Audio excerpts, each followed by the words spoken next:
હે મારી કાળઈ કેમ મજામાં ને? કાળઈ તને હું કઉ છું, હવે આપડે તો એકાદ વિચારવાનું છે. તારા બાપુ લગ્ન નહીં કરે મારી હારે, એટલે ભાગવાની ટ્રેનિંગ લેવાની છે.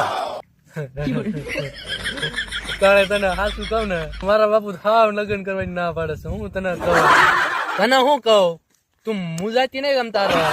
પૈસા પૈસા આપડે ફાઈ છે ઢગલો. નો લગ્ન કરે ને ભીખા કાકા તો તને ભગવીને લઈ જાય. બાકી તું મુજાઈતી નહીં. ભીખા કાકા હા પાડે તો તારી માં કડવી કાચી ના પાડે. મારે શું કરવું? નક્કી આપણને ભગવાન નહીં ભેળો થવા દે. આપડા લેખ જ નથી લખ્યા. કાળઈ એક પ્લાન આપડે કરવી, કડવી કાકી લગ્ન નહીં થવા દે, એને હે ને ટાળી દેવી. કાળઈ તારી વગર મારો એક દી નથી થતો. હે મારી કાળઈ ક્યાં છે? તને હાસુ કહી દઉં, આપણું બેનું પાકું થઈ ગયું છે. તારી એક બોન હે ને, એનું મારો નાનો ભાઈ ને મેરી સેટિંગ પાકું કરાવી દીધું. મારી કાળઈ